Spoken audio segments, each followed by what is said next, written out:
Hey everyone, welcome to the Dee-Brief with Dr. D, your go-to space for real talk, real strategy, and real leadership, one insight at a time.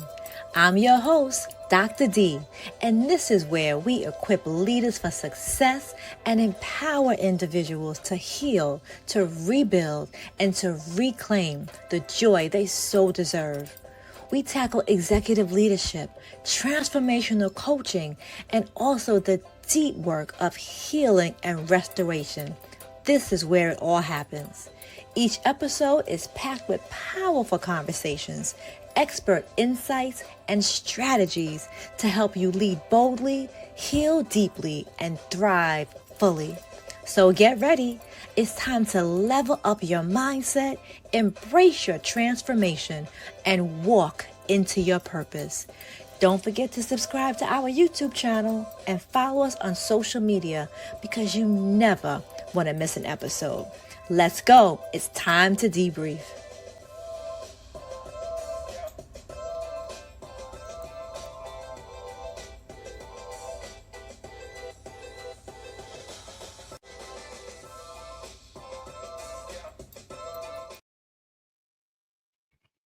Hello, everyone, and welcome to another episode of the Dee-Brief with Dr. D.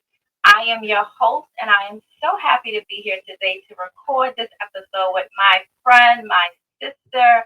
I'm going to allow her to introduce herself to you because she is just that amazing, and I would not do her intro any justice. So welcome, Angie Garrett, Elder Angie Garrett, to the show. Welcome. Well, thank you so much. I feel very much welcome. Once, let me get this out the way. Thank you so very much for the invitation. I am Angie Garrett. I'm a wife. I'm a mom. I am an elder at Evangel Temple Incorporated, located at 227-10 Merrick Boulevard in Laurelton, Queens. And for this episode, I'm an advocate. I am an advocate for brain injury awareness. And that is what I'm growing, and I'm stepping into that that part of my life a little bit more deeply lately. Amen. As you should. I know when I met you, that was something that I was so attracted to and inspired by, just your advocacy for this cause. So why don't you start by just telling us a little bit about your journey, why this is so important to you, and how it has impacted you and your family. Sure. Well, I'm going to take it back a little before we come forward. My husband and myself, my husband, Elder Sean Garrick, we have two children together, Vaughn and Alana. At the age of 17 in 2017, Alana started experiencing migraine headaches, which we thought really came out of nowhere. She was an awesome scholar. She's a liturgical dancer. She is a poetess.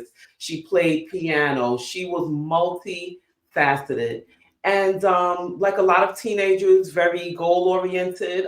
She worked. She had a part-time job, and so we just thought maybe it was a lot. It was around Regent's time, and we thought maybe it was just a lot of things she was taking on. So going back and forth to the ER, and they were trying to, we assumed at that time, doing the best that they could for her. Well, unbeknownst to her, Alana had a brain abscess that, believe it or not, grew from a sinus infection.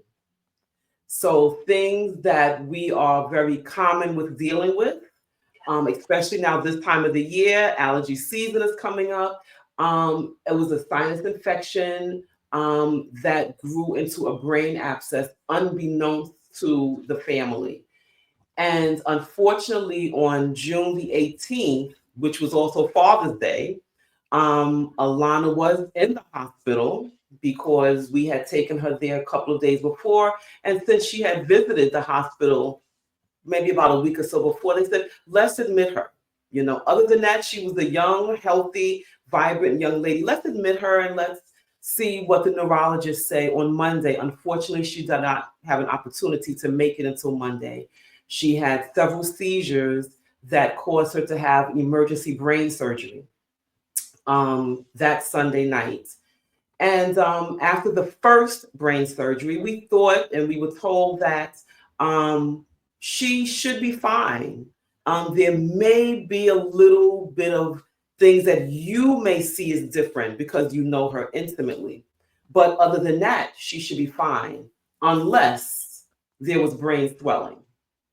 And unfortunately, there was quite a bit of brain swelling that happened during that week that caused three other subsequent brain injuries. And by the end of the seventh day, she had had four brain surgeries. And unfortunately, in order to save her life, because at this point she was the sickest person in the hospital, and the ICU is normally the sickest of the sick. She was the sickest in ICU in the PICU at that time. And so we were just wanting to have her life saved. And that's what the Lord did. The Lord saved her life. He put people in place because, we wanted her to be healthy, you want her to jump up. But unfortunately, that did not happen. And through a series of, we've gone to rehabilitation centers. She actually was in a rehabilitation center close to 18 months, from August of 2017 to October of 2018. We lived in a rehabilitation center in Valhalla, New York. So it was a very trying time for a family who's never been in a hospital, me just to give birth to my children, and they've never been in the hospital past being born and going for their yearly physicals. So it was quite a bit for not just my immediate family, but the extended family, our church family, to deal with.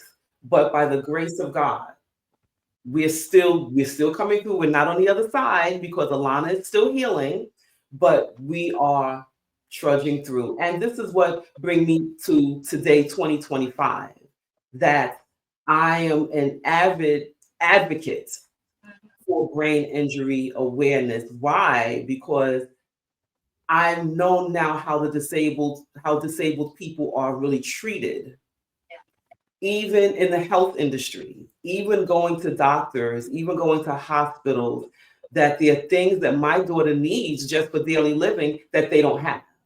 And so that causes me to be an outspoken advocate anywhere I go, for those that have various, whatever the injury is, whatever the disability is, for them to be accommodated if they go to a store, if they go to a doctor's office, if they go to a dentist.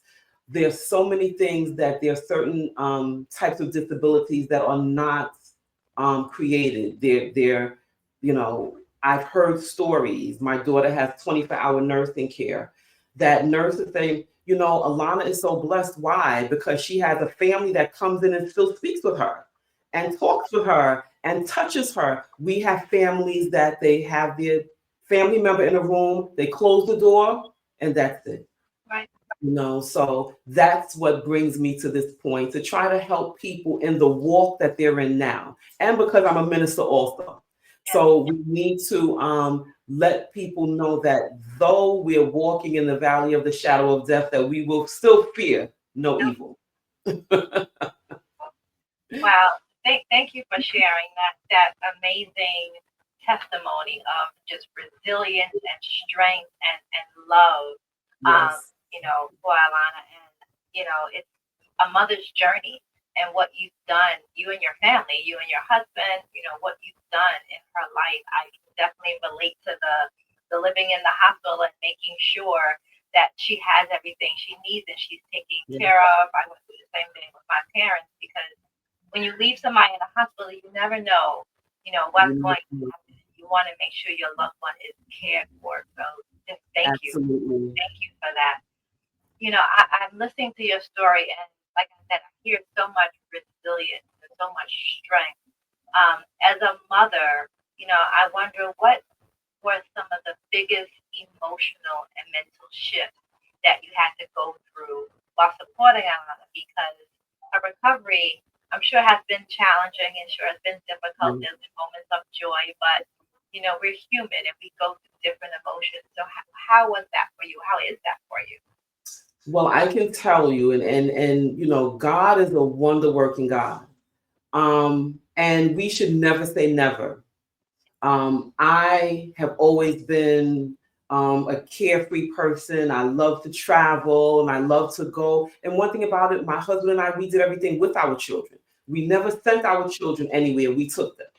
We were there with them. So it was very difficult for the family to now be all over. I mean, Valhalla was about maybe an hour ride. So I stayed with Alana 5 days a week. Sean, my husband, would come up on Fridays. I would come back down to Laurelton, Queens, stay for 2 days. I had elderly parents at the time as well that I needed to look in on. I also have a son that was living in essence at home by himself. And I would be there for 2 days, Sunday, travel back. And so just that wear and tear, it took a toll on the family. It took a toll on me mentally, physically, emotionally, even spiritually, because we were a family that we were in church. We opened the door and we locked the door. Right. At the time, I was the head of the liturgical dance ministry at my former church. And my husband, we were ordained youth leaders. So we were very busy. We were busy for the Lord. Right. And we were happy to do that. And now all of this just abruptly stopped. So there was no going to church service. My husband joined virtual church online because that was the only way, because every Sunday from June 2017 until October 2018, he was with Alana in Valhalla. And so we had to adjust. It was a very difficult adjustment for me. I will be honest.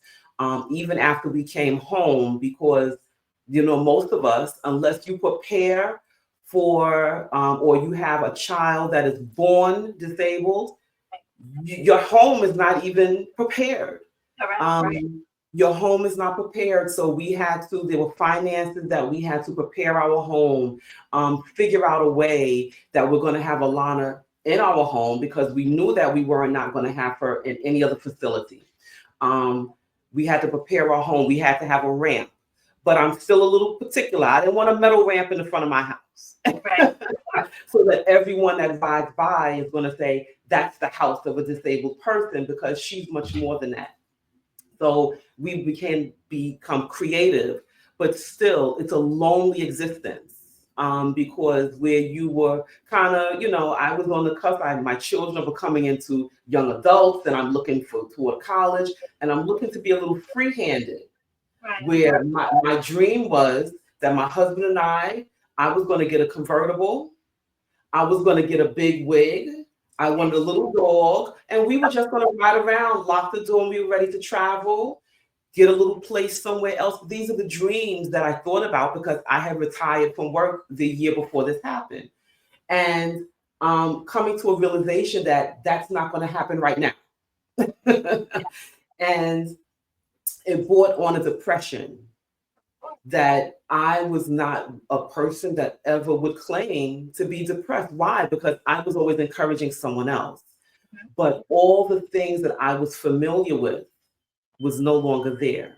All the smells, the sounds, you'd be surprised how your senses really kick in when you are taken away from your what is known as a natural environment.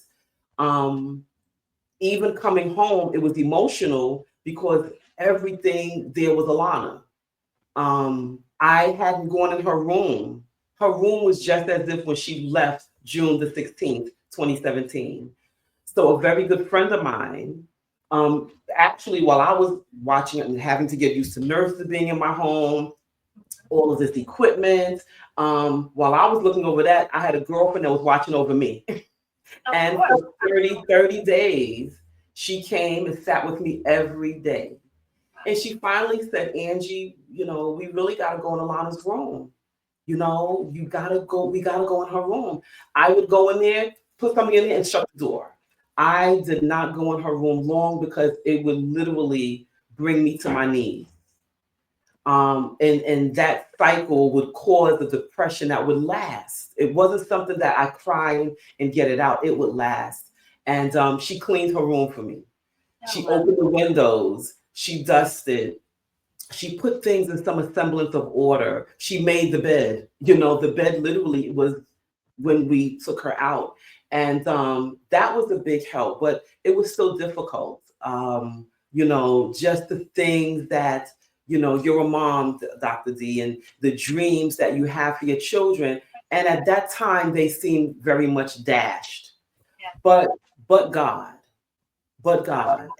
as each birthday came and each milestone came, when her friends were graduating high school and friends going to proms, and she had her little set of friends that, Mom, how's our sister doing? Mom, how's Alana? And you try to put a good face, right? But it was still very difficult. And with that, we have habits, we have eating habits that got all out of whack, and that caused health issues within me. So about maybe 3 years in, I finally said, I have to break out of this, because I have to be here healthy, mentally, physically, spiritually, to help her. And now to get back to what I do, helping others and being an encourager to others. While people say, Angie, I wouldn't know that you had a daughter that was sick, because every time I see you, you're laughing. And I still love a good kiki. Yeah. Because I think it's important. Laughter changes things. Laughter, but it also helped me to know my triggers. Things that I not no longer, but I had to do it at a distance, because I could be at someone's graduation, I could be at someone's wedding, and I could envision that this should be my daughter. And it would bring me, and I can no longer now celebrate that person. And so God has done a wonder. He has done a wonder to just say, it's time to wake up, Angie. I just have a story that, and when she was in the ICU, I refused to do anything. I just said, Lord, I just want to sit in this chair. Mm-hmm. I want to look at Alana and I want to cry. That's it. That's all I want to do. Right. My husband, on the other hand, still minister to other families on the floor. He said, Angie, this is what I said. No. Don't tell me nothing about that. I'm not doing it. But even in that, I was not completely disobedient when I heard the Lord's voice. And the Lord told me, daughter, you stay right there. You sit there. You don't have to go up and down these halls the way Sean does. But if I send anyone in this room, you better open your mouth. And just so happened, because our God has a wonderful sense of humor, that one day out of the blue, a doctor came in, and she was of a different ethnic background. And she came and, Mrs. Garrett, can I come in? Sure, come in. And she sat down and we began talking about life. She was from a different country, and we began talking about life and motherhood and things of such. And she said, can I ask you a question? I said, sure. She said, what keeps you sitting here so calm? And I just had to laugh to myself and say, God, you funny. Because at that time, the only thing that I could say is because I serve the only true and living God. And He will keep me in perfect peace if my mind stays on Him. So though my outward appearance seemed very calm, my inwards was, the Lord was helping me. And from that point, whether it was a doctor, whether it was janitorial service, whether it was an aide, people would come in and start sharing things. Yeah. And I shared back with them.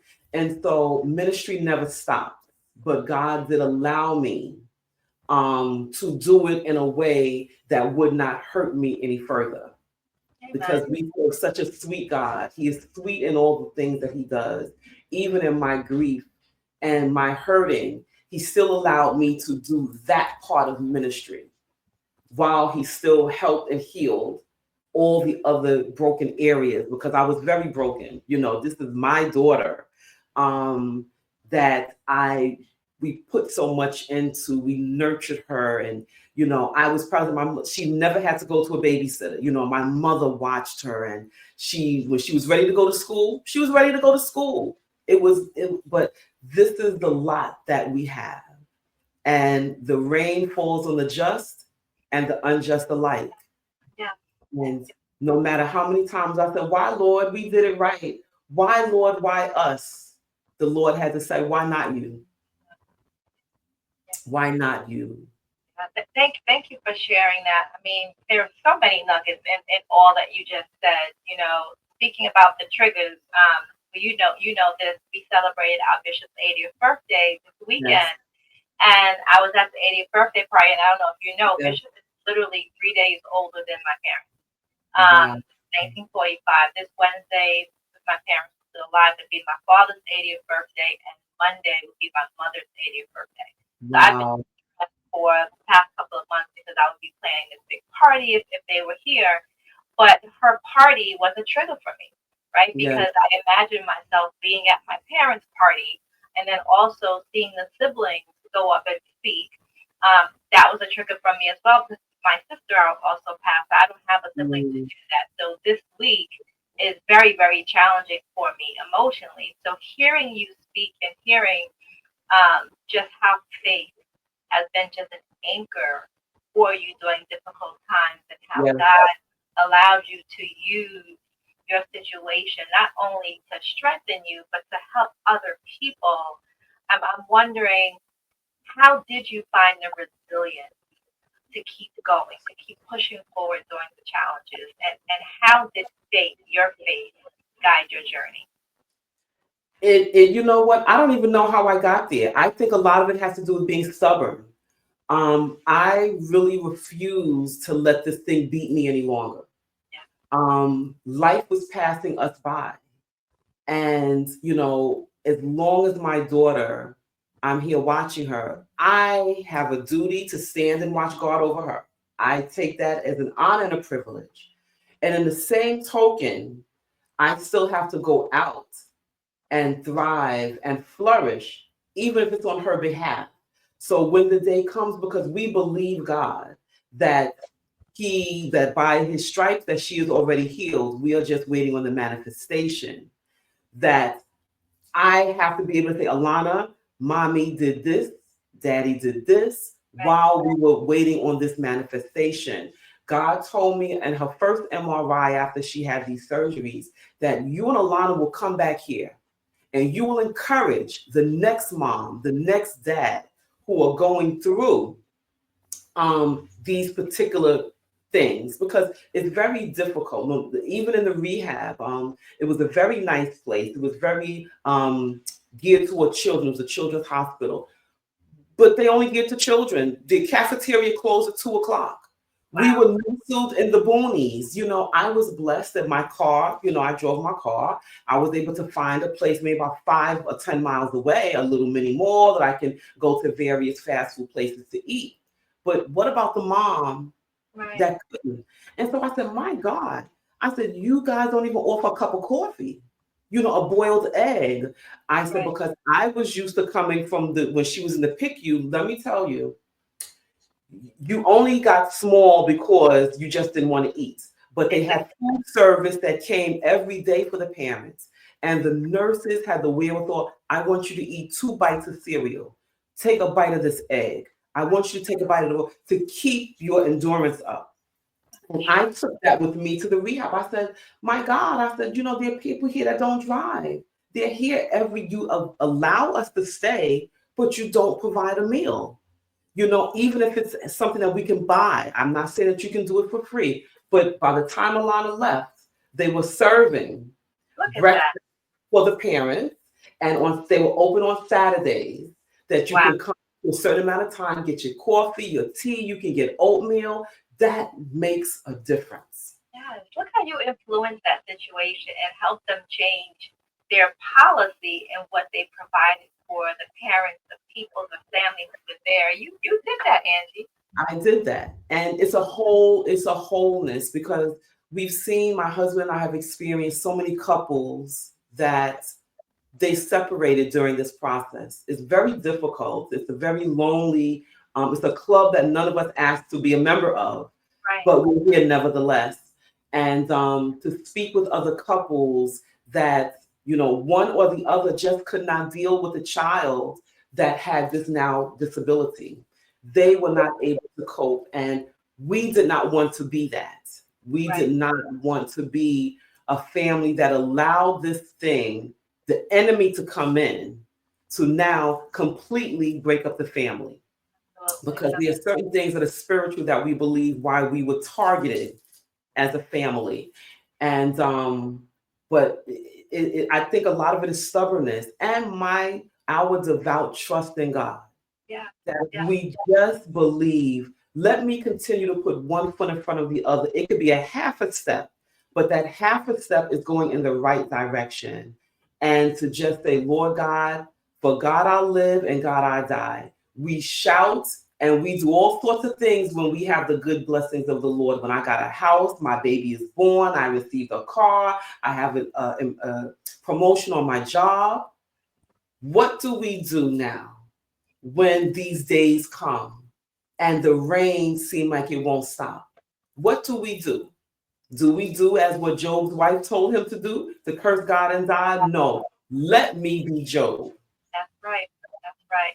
Angie, you are helping so many people right now. I don't know if you realize that. Just listening to you, we started talking about resilience and strength, but the more and more you speak, the resilience and strength, the determination, the faith, it just keeps coming out. So I know some people are going to be blessed when they hear this. I was on a call last night about just restoring joy, and there were so many people that I think they would love to hear your testimony. So I'm going to make sure that they get a copy of this podcast. Amen. Let's shift gears a little bit and just talk about what you advocate for, brain injury awareness. Yes. And if you could just tell us a little bit about brain injury awareness, traumatic brain injury, and some of the biggest misconceptions that people have about this illness and what we want people to understand. Sure. We want people to understand that this is something that is called an invisible illness. All traumatic brain injuries are not as severe as my daughter. As in anything, they come in degrees. There's some people, we don't know. A concussion is a brain injury. Right. A stroke is a brain injury. And so we may not know someone that has had an abscess rupture the way my daughter is, but we all know someone that has had a concussion. Our children, our young boys that are playing football, 8, 9, 10 years old, can sustain a concussion. And now there could possibly be behavioral issues. Right. There could be learning disabilities that we are not marrying the two things together. We're not saying, well, they played football in the fall, and now in the springtime, I'm noticing this aggression. I'm noticing the changes in their study habits because there was some sort of a brain injury. Because people are walking, they're talking, as when they told us when Alana first had her first one, there may be little quirks that only you notice. But some of those things are debilitating because people can't hold jobs. Why? Because their social skills from this brain injury has been gravely affected. The teenagers can no longer do the same things that their friends do. Why? Because their sense of humor is different. Right. It's just these little things that sometimes when you're not have the keen enough eye or the ear, you just write the person off. Their jobs that they get fired from.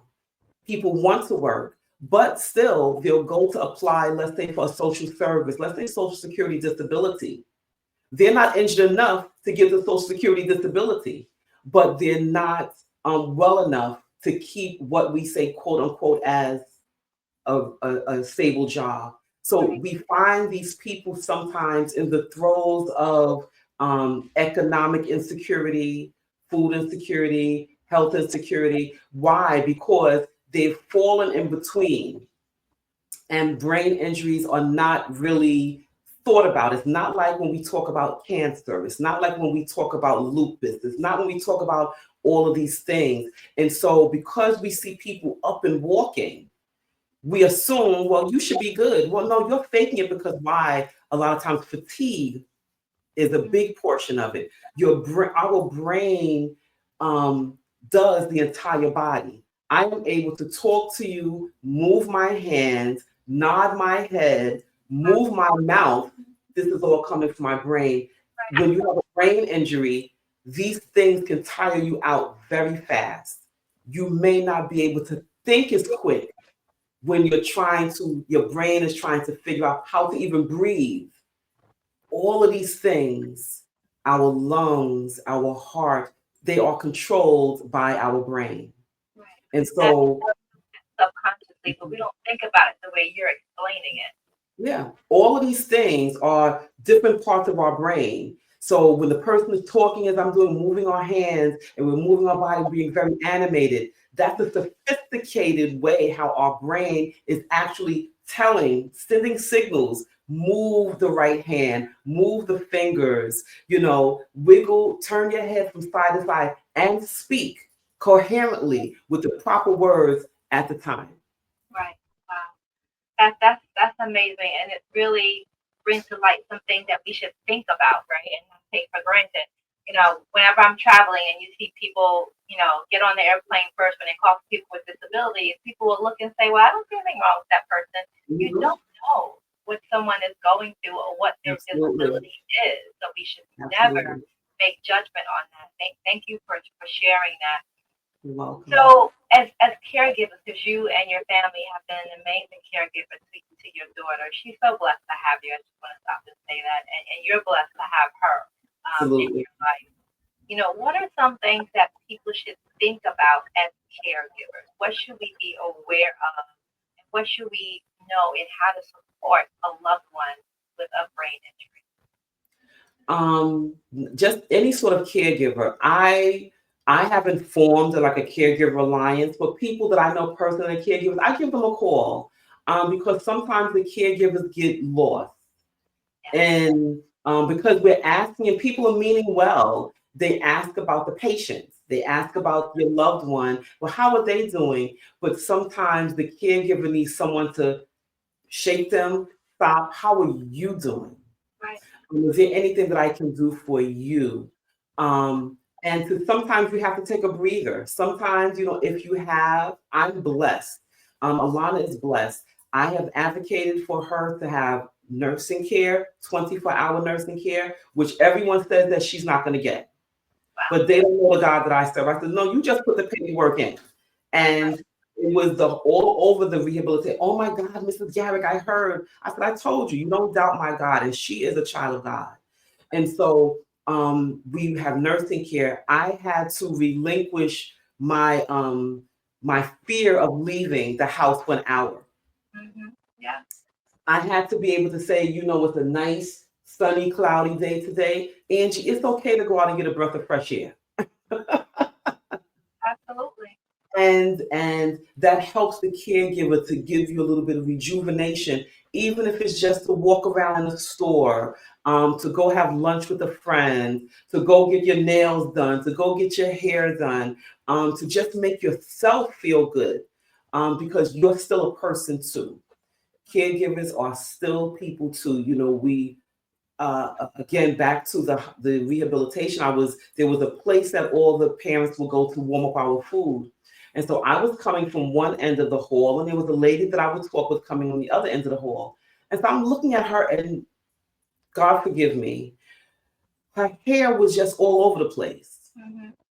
Because we're in a place, I had gotten into a habit, I just put on sweat. I said, oh, Father God, please help me to keep myself up. Right. Because no, it's not just vanity, but when you look at yourself, that helps you and how you are going to feel the confidence, even speaking with doctors, And I would say, let me make sure I comb my hair today. Because when you're caregiving, sometimes before you turn around, it's 1:00 in the afternoon. You have to eat, You have to take your own medicine. You have to make sure that you keep your own doctor's appointments and make a little time for yourself so that you can be the best version to your loved one. Right, absolutely. So if So you're that not taking care of yourself, you can't take care of them.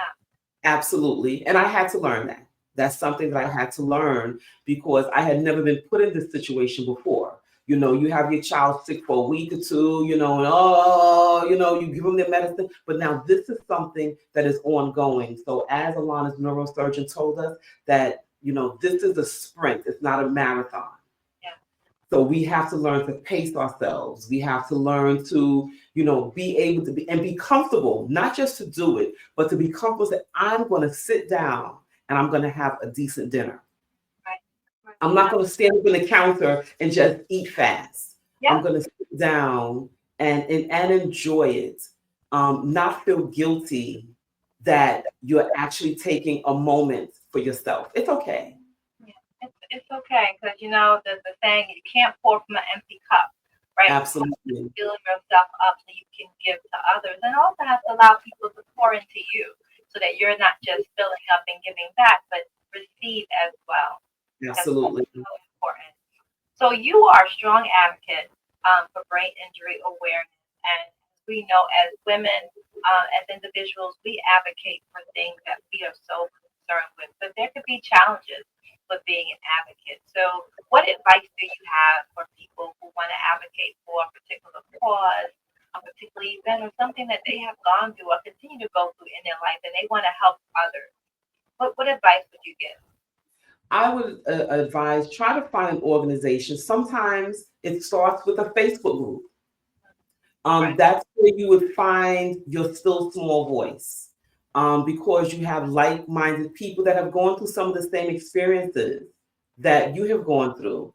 And then you can then branch out if you have a church that you attend. You can go and you can speak with your pastor and you can share your heart about this important thing because our churches are filled with whom? People. Right. And we go through the same experiences, whether you're bishop, apostle, elder, minister, or layperson. We all have the same experiences. And then if you're working, go to your job. Right. They will have organizations that will help you raise funds. I found a great organization, Brain Injury Awareness of America. And I follow them for many years. I read their different articles of recovery. I read their articles on things that can help.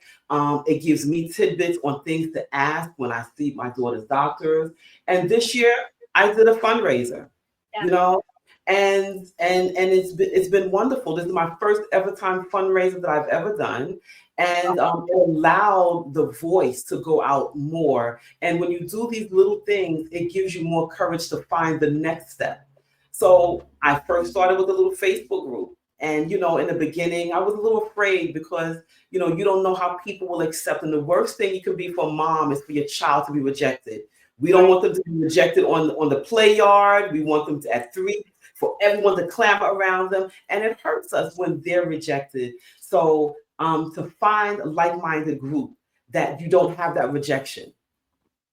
And you talk with other moms, other parents. Go to a hospital. My next step is to go to a hospital or facility to let people. I'm not through this journey. I'm not completely through. As my daddy would say, the journey is like a tunnel, and you just keep on walking. You keep on driving through until you get to the other side. I'm still waiting. My other side is when my baby is saying, "Mommy." That's my other side.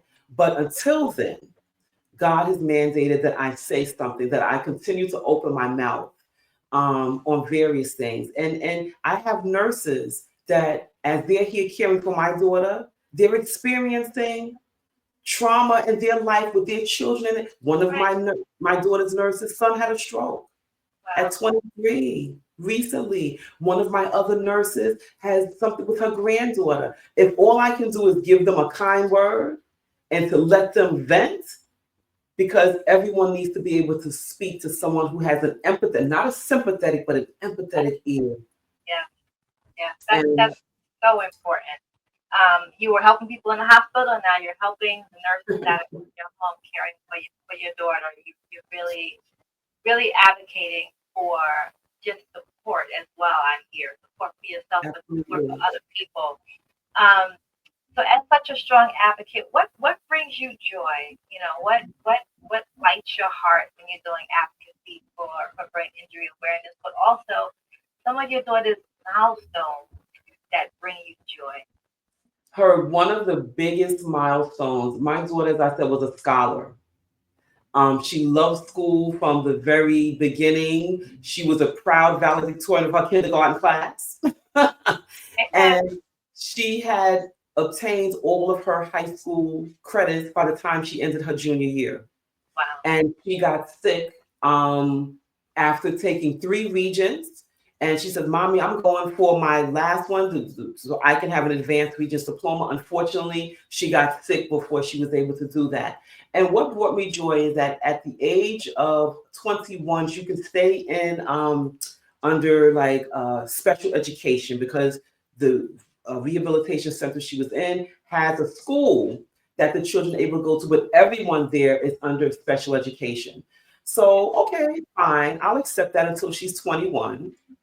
As she turned 21, I had another pastor friend of mine said, Angie, see if she can get her regents diploma. Right. She works very hard. And I got on that because by the time she turned 21, you have until the end of that school year, then you age out of New York City Board of Education. I worked diligently. I said, no, I don't want her to graduate with an IEP certificate. I want her to have her regents diploma. And they said, well, Mrs. Garrick has never been done. I said, well, if you switched her from regents work because she was in advanced placement classes, she was already taking college courses. If you can switch that to IEP, then why can't you switch it back? Right, absolutely. For graduation. And that's exactly what was done. And I was so proud that her principal, her guidance counselor of her high school, they came to our home in full graduation regalia. They had their caps, their gowns, and they presented Alana with her diploma. They also, because her grades were excellent, they submitted them. She is also a member of the National Honor Society. Oh, that's awesome. So that was a milestone, because I said, if the last thing that I can do for her education is get her regents diploma that she so worked hard for, I was glad that we were able to do that. And she's made of them. So I advocate to parents, don't take that first no. Just because it hasn't been done, it doesn't mean that it cannot be done. Right. And that nobody asked for it. Right. Absolutely. We have to ask for these things. And we then let the powers that be, let them figure it out. But it first comes with an ask. Absolutely. You're such an advocate. That's amazing. I know Alana is so proud that you were able to do that for her, because you're right, she earned it, Yes. Scholar and kindergarten and all the way through. Absolutely. That's amazing. So, tell our listeners, what can they do to be more involved with traumatic brain injury and brain injury awareness? Because as you said, this is not as uncommon as people think. It's Right. very common. So how can we get involved? How can we support the cause? Well, again, the Brain Injury Association of America, that's a great way to start with finances, because again, with their illnesses that are not always spoken about, the funding is not always there for these people. When you go to a hospital, if you have to be there, I found out, for an example, my daughter needs something called a Hoyer lift. She is unable to walk. The Hoyer lift to move her from her bed to her wheelchair. We go to the hospital, they don't have a Hoyer lift available. And so I can tell you, we were at a hospital, and I made a big fuss. I said, how is this? I said, because we are in a country right now, I don't care who is in charge, we're in a country right now that we have laws in place that the disabled are supposed to be taken care of. And so you cannot tell me as a hospital that you have to go to the other side of the hospital to get a Hoyer lift for a patient that comes in, because all of your patients cannot walk when they come in. But we had to go back to that hospital a year later, and they remembered us. Wow. And they were able to have a Hoyer lift very, very quickly.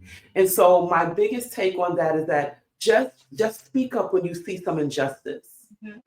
You know, we everyone is not going to be on a big stage. Everyone Right. is not going to be able to sit with Dr. D. Right. Right? So wherever you are, I like to equate it to a pie. We all can't eat the whole pie, but your slice of the pie is your neighborhood. So Amen. where you are, if there's an organization in your neighborhood, you go to your community, or what are you doing for those disabled people that cannot get out, even when it's voting? How are their votes going to count? Right. Because they can vote. You know, how are they getting food? How are they getting their services? How are they getting, we're blessed. I have a van that we drive my daughter in, but everyone is not in that situation. How are they able to reach social services, which can be a whole daunting job, and that they need to pay me for the time that I have to spend on social services, social security, and things like that for Alana. How do we make it easier for people? So that's one way to start. Anything you see someone, sometimes give a person a smile. That's it. That Give goes a a long way. It goes a long way because the disabled are invisible. You know, we are in an era now that people just want to put you aside when you cannot walk and you cannot do the things that we feel is quote unquote normal. But we want to destigmatize that. We want to go out and we want to be friendly to, because we never know how that can really spark something.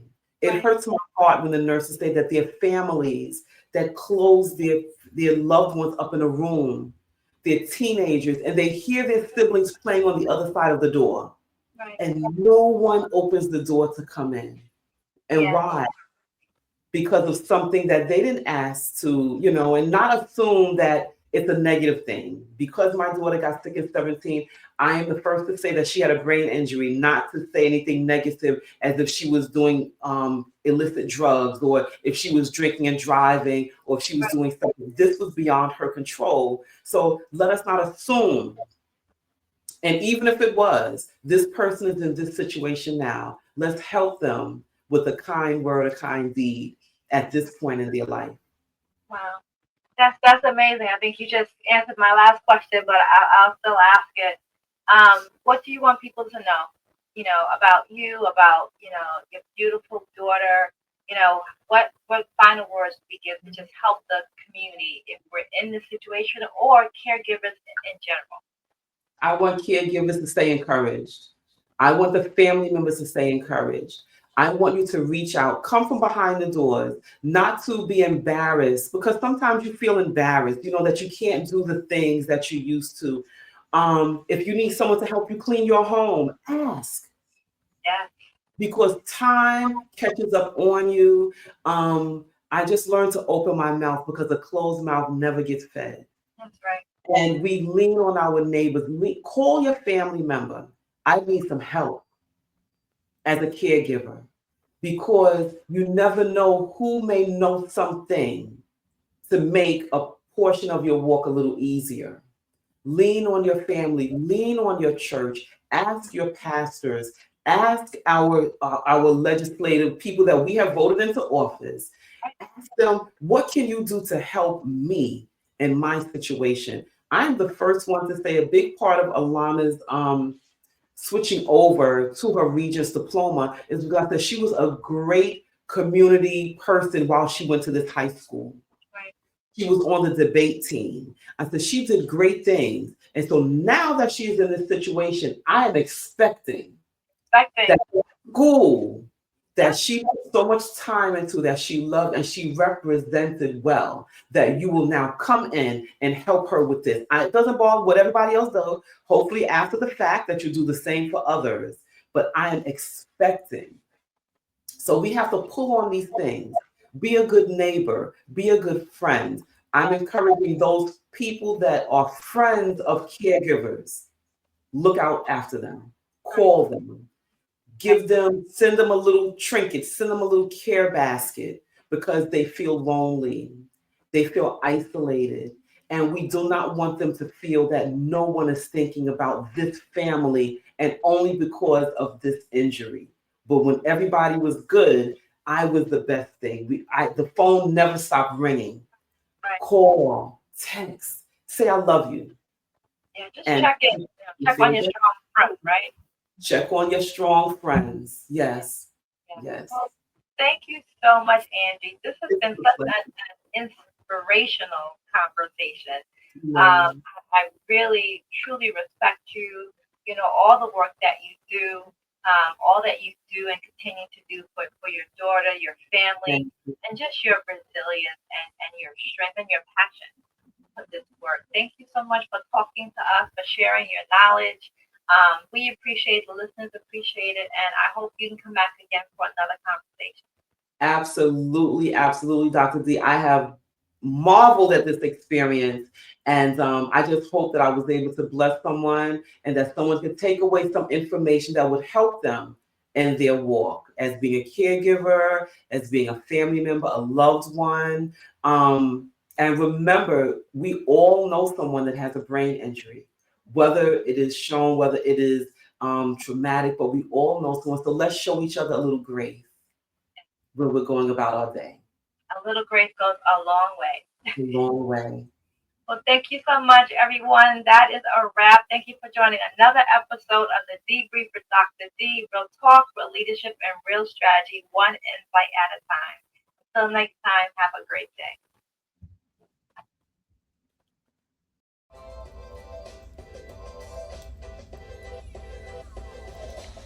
Well, that's a wrap of another power-packed episode of the Dee-Brief with Dr. D.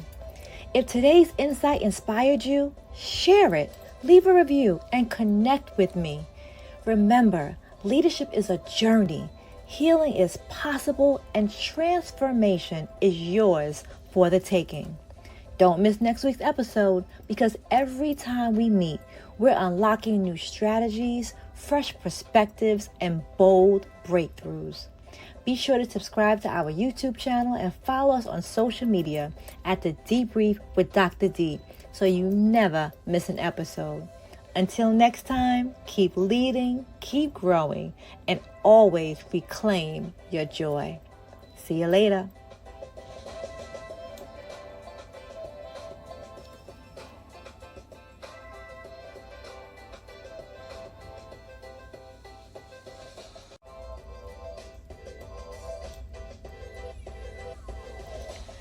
Well, that's a wrap